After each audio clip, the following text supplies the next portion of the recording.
got the serious look just like y'all got. The serious, intense look. Because he's trying to find his way. He's trying to figure it out. It's frustrating. I'm trying to listen to God. I got my own flesh and my pulling me here, my own desires, my family, my friends, all these things is distracting me from the truth, and it's difficult to give in, especially when you're young, man. But if you can go through it, you'll come out like gold. If I can go through the fire. They don't want to go through the fire. They want to get the lotto and go to Jamaica and the Bahamas and do their own selfish thing. But he said, if you wait till I exalt you, I give you the desires of your heart. But it's difficult to wait because everybody in a hurry. Technology, it's fast, it's in a hurry. They're angry, they're frustrated, they ain't got time, they're on the cell phone, they want to text message you, y'all in the same car, you gonna text message him, he right there. You know what I'm saying? Everybody in a hurry, I don't know where they going, but when they get there, oh, they gonna be sorry. The faster you try to get there, that career, that money, and you're gonna figure it out that, man, it was the journey. It was not the destination. You was in a hurry to get there, to come up, to be this, to be that. And when you get there, you're gonna feel discouraged more than you did before you even started to get there. Cause it was the journey, the people that you didn't stop to talk to like me at Chicken. The people at the gas station. You was in a hurry to get there, but it was the journey. The more humble you be, then the more you can be fulfilled with the truth. But when you think you got it and you on your way, then you're gonna get less of it because can't nobody talk to you. You can't stop. You're in a hurry. It's a difficult thing, but you got it. I see the intensity. He's showing you how to relate, connect to the people. I would say this, it's a man with pushing a basket. This man right here, they brilliant now. Don't look at the outside appearance. I've seen him in action. He was pushing a basket. And I was under the bridge, and I was talking to everybody except him. He was the last person I talked to. He said, why didn't you talk to me first? He said, I should have talked. He said, don't you ever pass by a man pushing a basket and don't acknowledge him. I never do it in my life again. I talk to the person pushing that basket, how's your day? How you doing? I talk to the homeless people because they say be careful how you entertain strangers. And most people that came off the street and they got their career together, they won't even let you know that they've been through it. They try to act brand new. It's a testimony. What you go through, it's for us to inspire somebody else. It's for me to pull the weak ones up. It's for you to pull the weak ones up. We don't go through this because of our own selfish reasons. We go through this to give them a testimony of how far God has brought me. It was never about me. I thought about me. Why I'm going through this.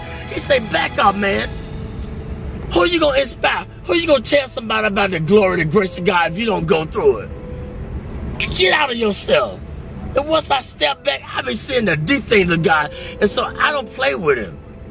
I don't ask him for a lot. I just say, give me my portion for the day. I don't want a lot of things. Just give me enough that I can deal with.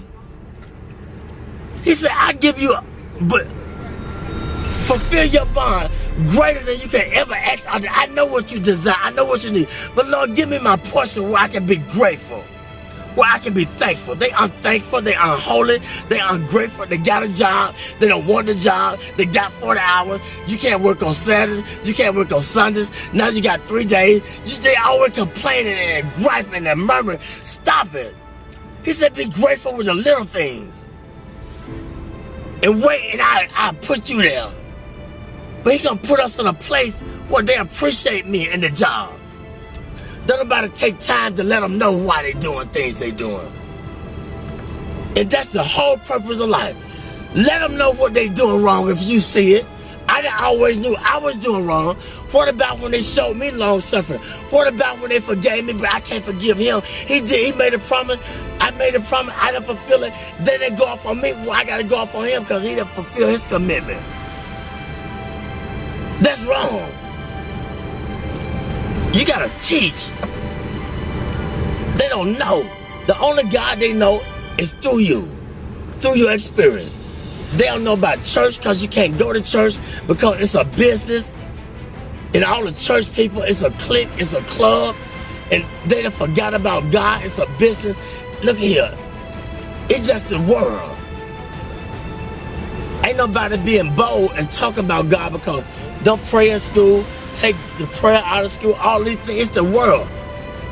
We're getting in a time where God is not popular no more. And if you talk about it, I don't believe in Jesus. I don't believe in God. I believe in this. I don't care what you believe in. Let my spirit speak for me. Let my action.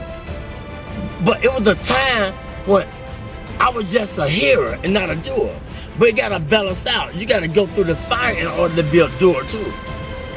You're going to be a hearer, then you're going to be a doer. But don't let people throw you off your journey. You can't beat nothing. It's between your relationship with God. They can't understand you all the time because you're trying to figure out your way. I'm trying to figure out my way. I can't prove nothing to them all the time. I don't need them to figure me out. All I got to do is just be patient and do what was in my ability, my boundary. I don't need to outstep my boundaries. I ain't got to prove nothing to you. You didn't feel me? No, you can't gonna feel me. I can't put the expectation on you. I don't always feel me, understand me. So that's wrong. Be humble. Acknowledge him in all your ways. When I do wrong, I said something wrong to offend you, forgive me. I gotta say it right away, get it over with. If I offend somebody at work, look, if they persecute me, look at God trying to strengthen me to show them who I serve. I say I believe, I'm walking with it. Well, teach them. They don't know. They don't know why they're doing that, to me. Let your light shine among men. They might glorify your Father in heaven. It's real, man.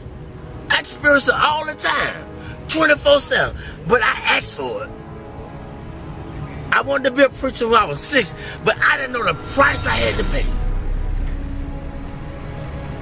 Much wisdom, much grief, much sorrow. Ain't no other way you gonna get it. But if you can just go through the fire, you'll be like gold. When you take the jewelry to the pawn shop, how do they determine if it's real or fake? They put it through the acid test. They put the fire upon it. This is how we know if we're real or fake. We're gonna go through the fire. You're gonna have disagreement with each other, but it's okay. You're gonna be friends. But if you have a disagreement, it's just a different agreement. That don't mean you ain't gotta see him no more and talk to her or talk to her or whatever. I ain't got nothing to hide. My burdens are heavy, but when I'm weak, he's strong through me. He speaks through me. The weaker I get, the more frustrated I get with my life, and I did this, I did that, then the more he speaks through me, the more he takes control of me. That's just where he wants you at. Get frustrated. That's when he gonna speak through you. But he gotta get you in that point where ain't nowhere else to go but to him. He said, those that I love, I correct them. I chastise them. When you go to jail, it's called the Department of Correction, rehabilitation. But we get mad at the correction. He said, if I didn't love you, I would correct you. He could have took our life. Amen? Amen. He could take the life. But he corrected me. I just thank God for y'all. But this is what Solomon asked.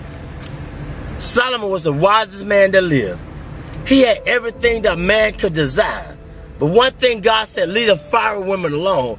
But he couldn't understand why he had a desire for the foreign women. But see, the Lord knew that they were going to turn his heart against him. They were going to make him idol worship and build a God. But he didn't understand it. And I'm going to say this, the preacher, he searched the world out. He said, I want to know the basis behind wisdom and knowledge and understanding and foolishness. See, you can't know wisdom and knowledge and should be a fool, but we don't want to be foolish. That's the only way you're going to get it. You got to be a fool first. How you going to know a fool when you see a fool? How you going to know foolishness if you haven't been foolish?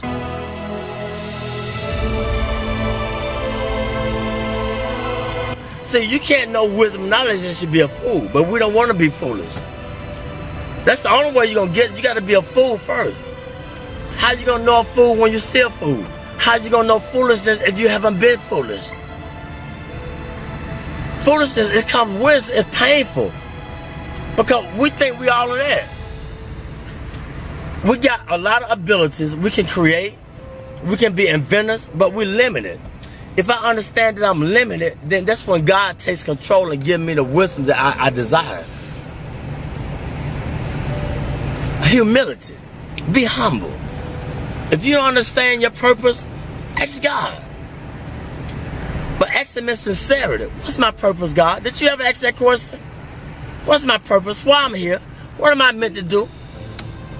But sometimes He can't tell us all at once. It might be too much.